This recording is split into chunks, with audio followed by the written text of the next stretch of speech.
Hi everyone, welcome back to my channel. நம்ம daily ரொட்டீனில் நம்ம செய்யக்கூடிய ஒவ்வொரு வேலைகளையும் ரொம்ப குயிக்காக முடிக்கிறதுக்கு தேவையான முக்கியமான கிச்சன் டிப்ஸ் தான் இந்த வீடியோவில் பார்க்க போகிறீங்க. ரொம்பவே யூஸ்ஃபுல்லாகவும் இன்ட்ரெஸ்டிங்காகவும் இருக்கும். ஸோ வீடியோவை ஸ்கிப் பண்ணாமல் பாருங்கள். பார்க்குறதுக்கு முன்னாடி சேனலை மறக்காமல் சப்ஸ்கிரைப் பண்ணிக்கோங்க. கூடவே இருக்கிற பெல் ஐக்கனையும் கிளிக் பண்ணிக்கோங்க. அப்போ தான் நான் போடக்கூடிய ஒவ்வொரு வீடியோஸும் உங்களுக்கு நோட்டிஃபிகேஷனாக வரும். நீங்கள் மிஸ் பண்ணாமல் பார்க்கலாம். ஃபர்ஸ்ட் டிப் என்னென்னு பார்க்கலாம். ஃப்ரிட்ஜில் நம்ம வைக்கக்கூடிய பொருள்களில் அதிகமாக வேஸ்ட் ஆகக்கூடிய பொருள்னு பார்த்திங்கன்னா இந்த மல்லி புதினா தான். அதை ரொம்ப நாளைக்கு எப்படி நம்ம ஸ்டோர் பண்ணி வைக்கலாம் அப்படிங்கிறத இந்த டிப்ஸில் பார்க்கலாம். இதுக்காக ஒரு கிளாஸ் ஜாரில் நல்லா சில்லுன்னு இருக்கிற மாதிரி கொஞ்சமாக தண்ணி எடுத்துக்கோங்க. ரொம்ப அதிகமாக எடுத்துட வேண்டாம். ஜஸ்ட்டு அந்த காம்பு நனைகிற அளவுக்கு மட்டும் எடுத்துக்கோங்க. இதில் அந்த மல்லிக்கட்டை அப்படியே உள்ளே வச்சிடலாம். அந்த கீரை நனையக்கூடாது. வெறும் அந்த தண்டு மட்டும் நனைகிற மாதிரி கொஞ்சமாக தண்ணி எடுத்து அதில் போட்டு வச்சுக்கோங்க. இதை ஸ்டோர் பண்ணுறதுக்கு கிளாஸ் ஜார், கிளாஸ் பாட்டில் அந்த மாதிரி யூஸ் பண்ணிக்கோங்க. பிளாஸ்டிக் அவாய்ட் பண்ணிக்கோங்க. மல்லிக்கட்டை உள்ளே வைக்கும் போது த்ரெட்டு போட்டு கட்டியிருக்கணும். அதுக்கு மேலே இந்த மாதிரி ஒரு பாலிதீன் கவர் போட்டு லைட்டாக பாட்டிலுக்கு அடியில் இந்த மாதிரி ஒரு முடிச்சு மாதிரி போட்டு விட்டுருங்க. இது அப்படியே நீங்கள் வெளியில் வச்சோ ஸ்டோர் பண்ணலாம், ஃப்ரிட்ஜுக்குள்ளே வச்சோ நீங்கள் ஸ்டோர் பண்ணலாம். உங்களுடைய விருப்பம் தான். 15 நாள் வரைக்கும் கெட்டு போகாமல் இருக்கும். டெய்லியும் வாட்டர் மட்டும் சேஞ்ச் பண்ணிக்கோங்க. அடுத்ததாக புதினா கட்டை ஸ்டோர் பண்ண போகிறோம். இந்த மாதிரி மல்லி புதினா கட்டை ஸ்டோர் பண்ணுறதுக்கு முன்னாடி அதில் காம்புகள் இல்லை இலைகள் ஏதாவது அழுகி போயிருந்துச்சு அப்படின்னா அதை மட்டும் தனியாக க்ளீன் பண்ணி எடுத்துடலாம். அதோடையே நம்ம சேர்த்து வச்சோம் அப்படின்னா சீக்கிரமாக அடுத்தடுத்த இலைகள் கெட்டு போயிடும். ஸோ அதனால் ஃபஸ்ட்டு அதெல்லாமே க்ளீன் பண்ணி எடுத்துகிட்டு ஒரு த்ரெட்டு போட்டு கட்டிக்கோங்க. அதுக்கப்புறமா கிளாஸ் ஜார் இல்லைன்னா கிளாஸ் பாட்டில் எடுத்துக்கோங்க.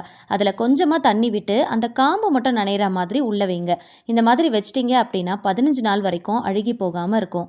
இப்போ வின்டர் சீசனாக இருக்கிறதுனால 2 டேஸ் ஒன்ஸ் கூட நம்ம வாட்டர் சேஞ்ச் பண்ணிக்கலாம். இதே நீங்கள் சம்மர் சீசனில் ஸ்டோர் பண்ணுறீங்க அப்படின்னா எவ்ரிடே நீங்கள் வாட்டர் சேஞ்ச் பண்ணுற மாதிரி இருக்கும். ஸோ ஃப்ரிட்ஜில் வச்சும் ஸ்டோர் பண்ணலாம், வெளியில் வச்சும் ஸ்டோர் பண்ணலாம். மறக்காமல் மேலே இந்த மாதிரி ஒரு பாலிதீன் கவர் மட்டும் போட்டு விட்டுருங்க. போட்டுட்டு அந்த பாட்டிலுக்கு அடியில் டைட்டாக ஒரு நாட் மாதிரி போட்டுருங்க. இப்போ குளிர் டைமாக இருக்கிறதுனால ஃப்ரிட்ஜிலலாம் வைக்கணும் அப்படிங்கிற அவசியமே இல்லை. வெளியில் வச்சே நம்ம ஸ்டோர் பண்ணலாம். 15லேருந்து 20 நாள் வரைக்கும் அழுகி போகாமல் அப்படியே வச்சு நம்ம ஸ்டோர் பண்ணி யூஸ் பண்ணிக்கலாம். ஸோ கண்டிப்பாக இந்த டிப்பை ட்ரை பண்ணி பாருங்கள்.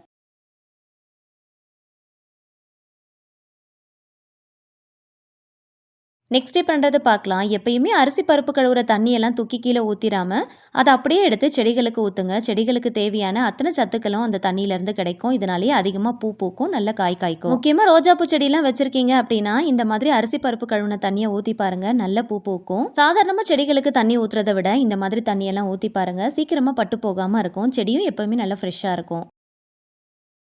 நெக்ஸ்ட் பண்ணுறதை பார்க்கலாம். இதுக்காக நான் மட்டை அரிசி தான் எடுத்துருக்கிறேன். மட்டை அரிசி 1 கப் அளவுக்கு எடுத்துருக்கிறேன். எப்பயுமே மட்டை அரிசி சமைக்கிறதுக்கு அதிகமாக டைம் தேவைப்படும். அட்லீஸ்ட் ஒரு 40 மினிட்ஸ் ஆகுது நமக்கு டைம் தேவைப்படும். கேரளாலலாம் நிறைய மட்டை அரிசி தான் யூஸ் பண்ணுவாங்க. இதில் நிறைய சத்துக்கள் இருக்குது. ஆனால் இதை சமைக்கிறதுக்கு அதிகமாக டைம் எடுக்கும் அப்படிங்கிறதுனாலே நிறைய பேர் இதை வாங்க மாட்டாங்க. இந்த ஒரு சின்ன ட்ரிக்கை மட்டும் நீங்கள் தெரிஞ்சு வச்சுக்கிட்டீங்க அப்படின்னா நீங்கள் மட்டை அரிசியை டெய்லியுமே கூட சமைச்சு சாப்பிடலாம். ஏன்னா இதில் அவ்வளோ சத்துக்கள் இருக்குது. இது என்ன டிப்புன்றதை பார்க்கலாம். மட்டை அரிசியை ஃபஸ்ட்டு நல்லா வாஷ் பண்ணணும். மட்டை அரிசியில் நிறைய கசடு இருக்கும். அதனால் கொஞ்சமாக தண்ணி ஊற்றி நல்லா இந்த மாதிரி கைவிட்டு நல்லா பிசைஞ்சு நல்லா கழுவி எடுத்துக்கோங்க. இது அப்படியே ஒரு 5 நிமிஷம் நல்லா ஊற விட்டுறலாம். ஒரு 5 நிமிஷம் நல்லா ஊற வச்சுட்டு அதுக்கப்புறம் ஒரு 3 to 4 டைம்ஸ் கிட்ட நல்லா வாஷ் பண்ணோம் அப்படின்னா இதில் இருக்கிற கசடுகள் எல்லாமே ஃபுல்லாக நல்லா வந்துடும். ஃபர்ஸ்ட் டைம் வாஷ் பண்ண தண்ணியை கீழே ஊற்றிட்டு அடுத்ததை கொஞ்சமாக தண்ணி ஊற்றி ஒரு 5 நிமிஷத்துக்கு அப்படியே விட்டுறலாம், நல்லா ஊறட்டும். ப்ரெஷர் குக்கரில் 5 கப் அளவுக்கு தண்ணி ஆட் பண்ணிக்கலாம். 1 கப் ரைஸ் எடுக்கிறீங்க அப்படின்னா அதுக்கு 5 கப் அளவுக்கு தண்ணி ஆட் பண்ணோம் அப்படின்னா சரியாக இருக்கும். நம்ம ப்ரெஷர் குக்கரில் ப்ரெஷர் போட்டுலாம் குக் பண்ண போகிறது கிடையாது. இது வேறு மெத்தடில் பண்ண போகிறோம். ஆனால் அதை செய்யறதுக்கு ப்ரெஷர் குக்கர் தான் தேவைப்படும். அதனால் அதில் சேர்த்துக்கோங்க. இப்போ ஒரு 5 நிமிஷம் நல்லா அரிசி ஊறிடுச்சு. நல்லா அழுத்தி பிசைஞ்சு நல்லா வாஷ் பண்ணி எடுத்துக்கோங்க. ஒரு 3 to 4 டைம்ஸ் கிட்ட நல்லா வாஷ் பண்ணிங்க அப்படின்னா இந்த மாதிரி நல்லா அரிசி வெள்ளையாயிரும்.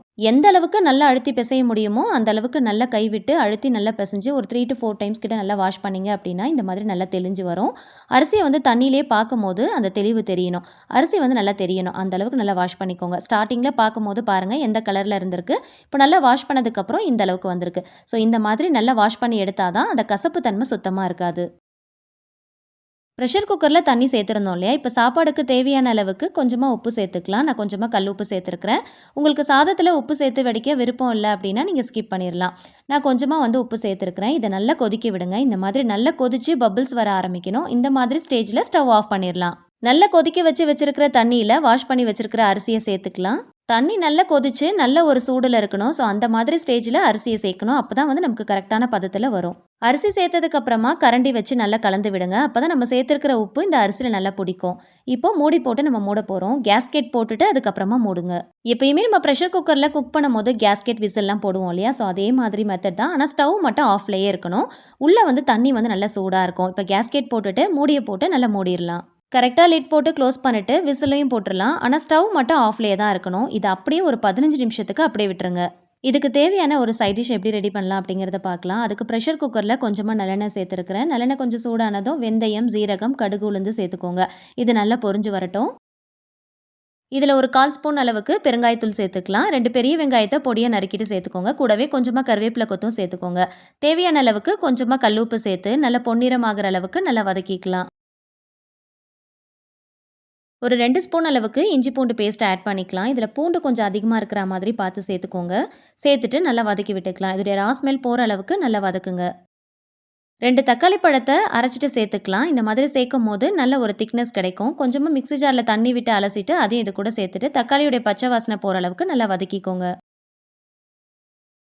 1/4 ஸ்பூன் மஞ்சள் தூள், 1 டீஸ்பூன் அளவுக்கு காஷ்மீர் மிளகாய் தூள் சேர்த்துருக்கிறேன். உங்களோட காரத்துக்கு ஏற்றாப்புல பார்த்து சேர்த்துக்கோங்க. ஒரு 4 டேபிள் ஸ்பூன் அளவுக்கு குழம்பு மிளகாய் தூள் ஆட் பண்ணியிருக்கிறேன். இதுலேயே எல்லாமே வறுத்து சேர்த்து அரைச்சிருக்கிறதுனால நான் தனித்தனியாக எதுவும் சேர்க்கல.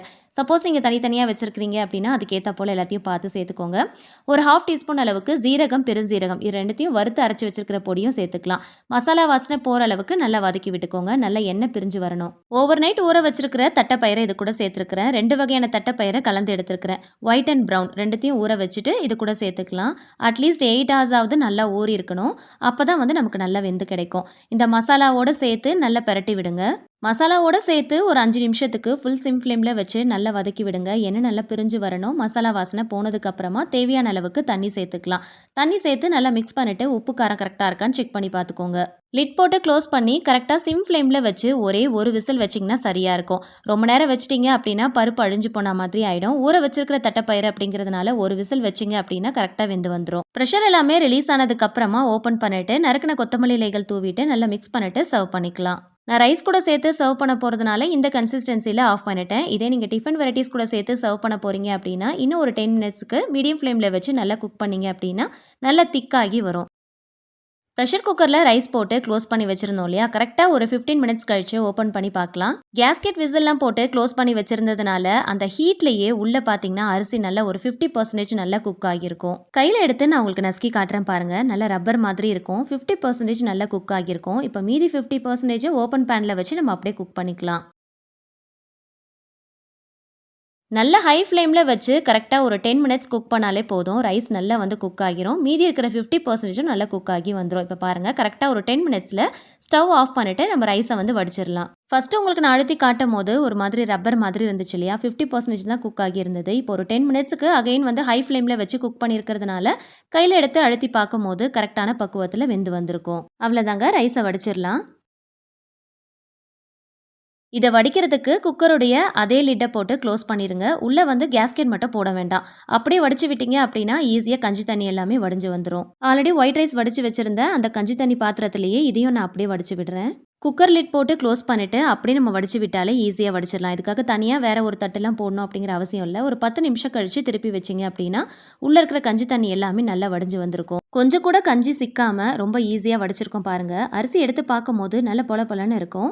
நல்ல உதிரியாக இருக்கும். கொஞ்சம் கூட ஒன்றோடு ஒன்று ஒட்டாமல் நல்லா சூப்பராக வந்திருக்கும். கேரளா, கர்நாடகாலலாம் பார்த்தீங்கன்னா மட்டை அரிசி நிறையவே யூஸ் பண்ணுவாங்க. இதில் எக்கச்சக்கமான ஹெல்த் பெனிஃபிட்ஸ் இருக்குது. தேவைப்படுறவங்க கூகுள் பண்ணி பாருங்கள். ஒயிட் ரைஸை மோஸ்ட்லி அவாய்ட் பண்ணிவிட்டு அதுக்கு பதிலாக இந்த மாதிரி மட்டை அரிசியில் சமைச்சு சாப்பிட்டு பழகுனீங்க அப்படின்னா உங்களுக்கு சாப்பிட பழகிறோம். இந்த டேஸ்ட்டும் ரொம்ப நல்லாயிருக்கும்.